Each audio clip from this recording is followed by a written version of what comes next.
welcome to another episode of Curtain Call Conversations. I'm here today with James Keningale, who is a puppeteer out with the smartest giant in town. How are you, James? I'm well, Emma. Thank you. How are you? Yeah, really good, thank you. I mean, your backdrop is superb. It gives us a little look into the show. Is this your particular show? This is our show, The Smartest Giant in Town. I think you can see the dog just down there, the goat and the fox, and I think giraffe is behind me. Yes. He is poking out, yeah. Just give you an idea of what the puppets look like in the show. Yeah, and of course, if people familiar with the book will recognise those characters. Yeah, of course, a Julia Donaldson book who has a fair few shows out there at the moment. So tell us about The Smartest Giant in Town. What's the story? Well, I suppose it's a sort of a triumphant tale of a kind giant who is scruffy and isn't taken seriously because of how he dresses. So he goes to a shop and purchases a brand new set of beautiful clothes: shoes, socks, shirt, tie, belt, trousers, the whole shebang. And then he goes for a lovely walking home. And on his journey home, he meets various animals. And because he's such a kind, lovely character, he gives all of these animals an item of clothing. So at the very end, he ends up just in his vest and his pants. And he's all cold and he's sat there feeling sorry for himself. And he finds his old smock and sandals, puts them on, realizes that he was happier as he was before. But to say thank you to him, all the animals club together and buy him a crown. And at the end, he wears this beautiful gold crown and everyone celebrates him for who he is and not for how he looks. So it's got a lovely message, really, about kindness and generosity. Yeah, I mean, Julia Donaldson's writing is superb for children to come and watch, and really? To put those stories onto a stage. It's so wonderful for the kids. You're starting this show on the 2nd of December, so not long to go. At the St. Martin's that's Theatre. Right. Yeah, are you well into rehearsal and all that sorted now? Yeah, we're a fair few days in now. Yeah. Working, polishing, getting the puppetry looking really, really great. There's a lot of transitions in our show. There's a lot of moving set and around. It's quite a technical show. Right. And all of that requires plotting. So we're getting all that in, as I say, there's lots of lovely music, some decent harmonies in there. So just, working on it all. Yeah, great. Fantastic. So you're a puppeteer. Do you control more than one animal, or are you just in charge of one? No, I am the giraffe, which is controlled solely by myself. He's got a little trigger on the neck, and if you pull down, the head moves so you can lip sync. Also, the feet of the goat, whilst my fellow puppeteer Nix, she is the head of the goat, and they're on these little pivots on the back of the head, so you can move the head, make them speak. They also have rods on their arms, so you can gesture with them. And what happens is that nearly all of these puppets are two-person puppets, so I'll be on the feet and one of the arms, and she'll be on the head and the other arm, if you're leading the puppet. I also then play the fox, who's my favorite puppet in the show, and it's very similar. And then we've got some baby mice on little sticks, and a dog as well. And Nix is the lead puppeteer on the dog. Oh, right. So it's a physical show for you then. It is a physical show. It's a action-packed 50 minutes. Yeah. It's a sweaty show. We go in with a song, and you don't really stop doing something until the very end. Yeah. Lots of moving, lots of singing, lots of puppeteering, lots of dancing, high energy, lots of color. It's a real spectacle. Performance. And sort of puppetry, I mean, that's a great art form. I mean, is that something that you learn, that you go to specific places for? How do you get into it? Well, I was lucky enough to learn on the job. So a couple of years ago, I got my first puppetry show. I was cast as an actor, but the show had puppetry in it. It had lip syncing puppetry in it, which is very difficult. We had these fairy godmothers that sort of talked. And when you come to anything, it's like playing a musical instrument. When you come to anything for the first time, your brain is like, what? How can I do this? Because the coordination for really good puppetry is quite intense, really. But I was very, very lucky to learn on the job. And then the thing about puppetry I found is, because it's a niche skill, like being an active user, work tends to beget work. So I went from there straight away to another puppetry show, right. where I learned some more. And then I've just been very, very lucky to do basically back-to-back puppetry shows for the last few years. Okay. But every show you're improving, you try and improve your skills. So in this, and I've done this show before, I did it last Christmas. Okay. But we're stepping the puppetry up a level, more nuance, like more specific gesture. And it's just really satisfying to improve.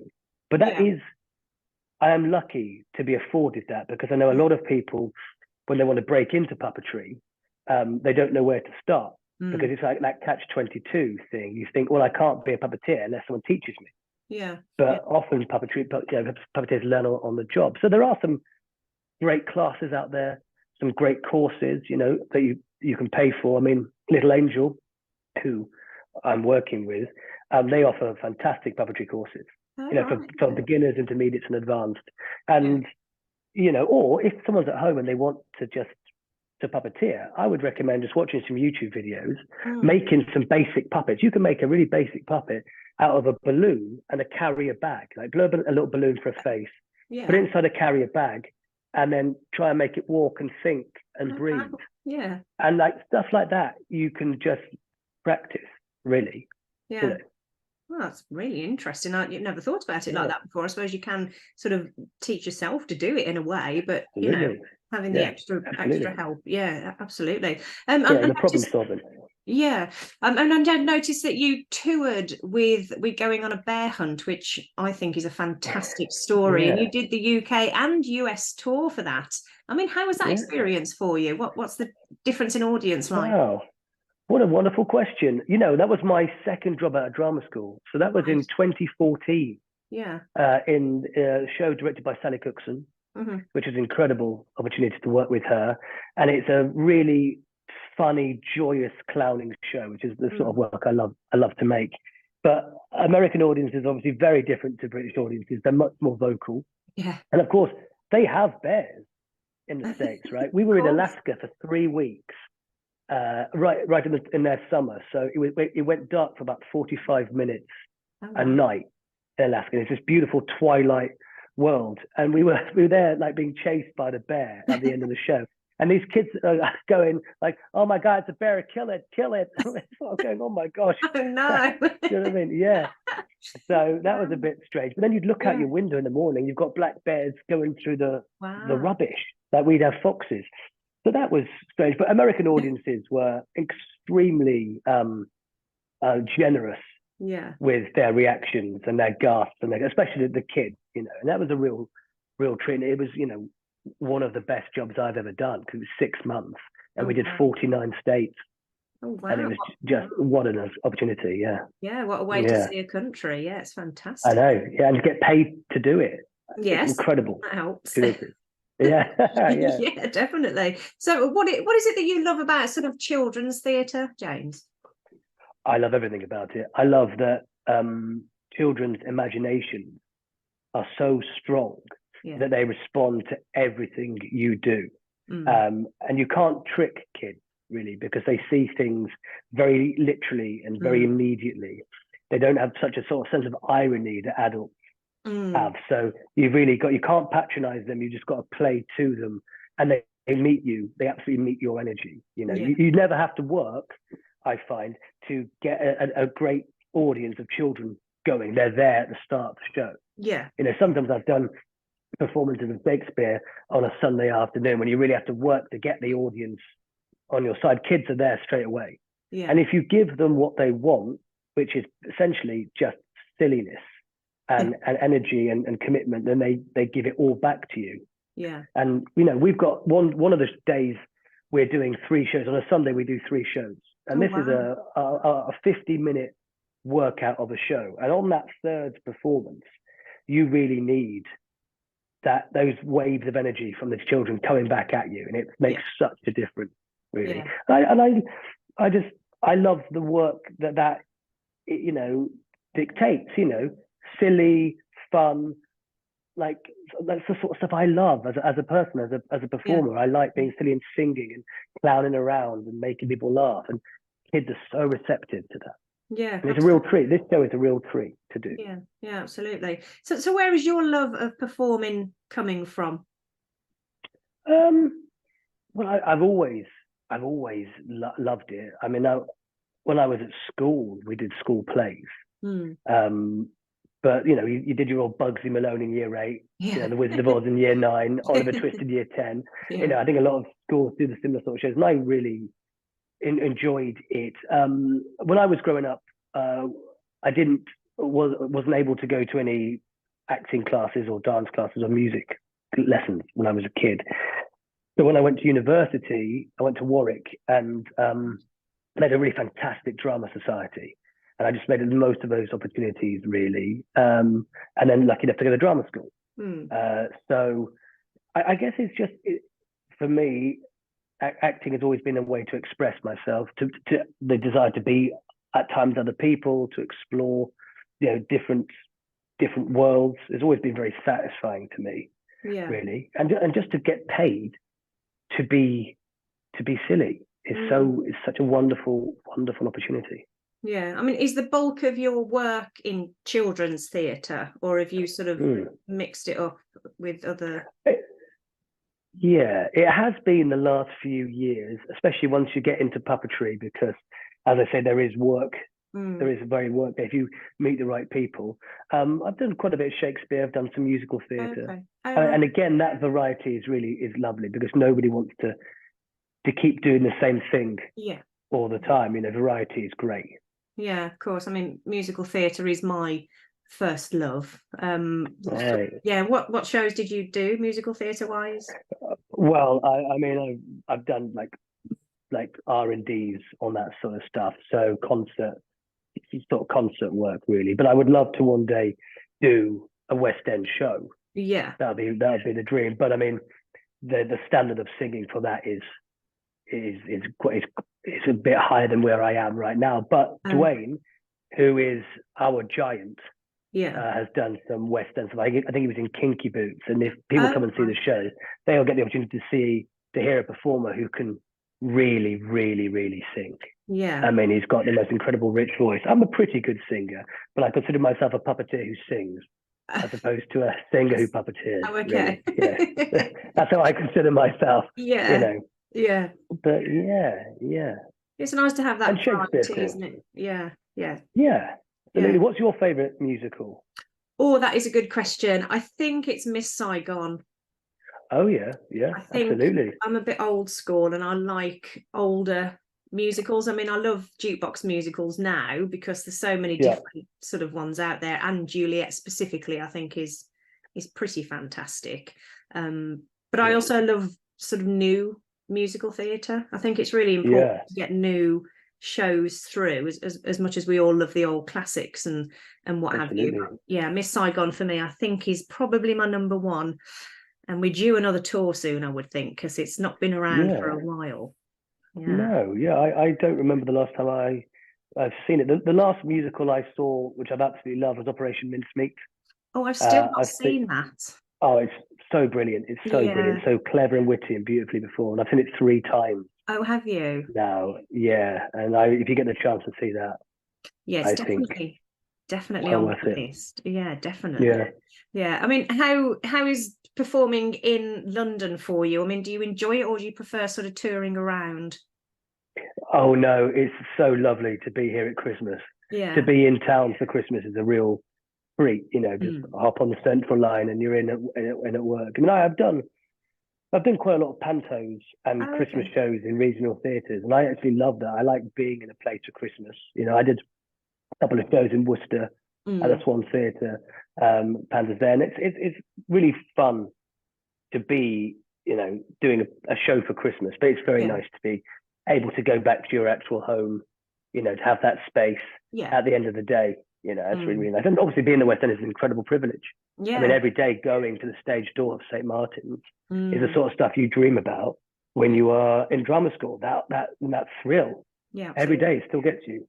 Yeah, absolutely. I mean, the show that you're in now, The Smartest Giant in Town, I mean, it's an Olivier nominated show, which is pretty incredible. So it's got a good pedigree behind it. Do you have a favourite song from the show at all? Yeah, absolutely. So most of it is sung together, but I sing the giraffe song by myself and the fox song by myself. And the fox song is all about his love of camping, and it's very, very silly Yeah. because he comes on, he's got this sleeping bag, and he drops the sleeping bag into a puddle, and he's Oh. bemoaning the loss of his sleeping bag, and it's this sort of like grandiose plea about sleeping bags, and it's just really, really silly Yeah. and funny. And Bob Younger wrote all the music Yeah. for our show, and it really is just brilliant music, absolutely brilliant. Yeah. So it's a real privilege to get to perform that every day. Yeah. I mean, the puppet, I mean, the fox specifically, I keep looking at him behind you and he looks Yeah, really cheeky. I love the look of him.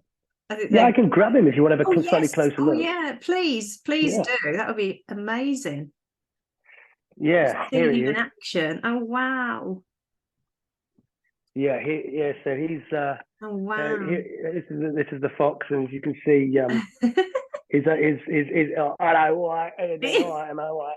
Oh, is that his accent? I love that. Yeah, he sort of talks like that. He's like, "Oh, camping is for everyone." So he sort of thinks. Yeah, I but as you love can that. see, Yeah. we put our thumbs on this to move his head, and you can Oh, sometimes, okay.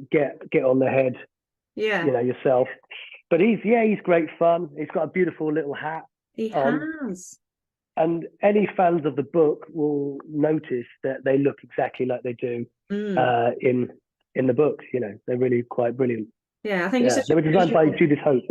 Yeah, I think it's such a visual thing for kids, obviously, to come and see shows like this that they want to recognise what they're watching on stage, and that they're so Absolutely. brilliantly crafted, aren't they? I mean, they're Yeah, wonderful. and he's incredibly light.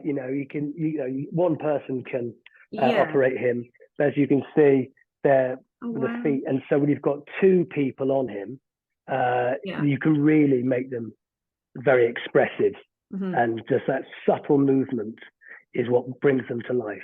Really, Sure. yeah.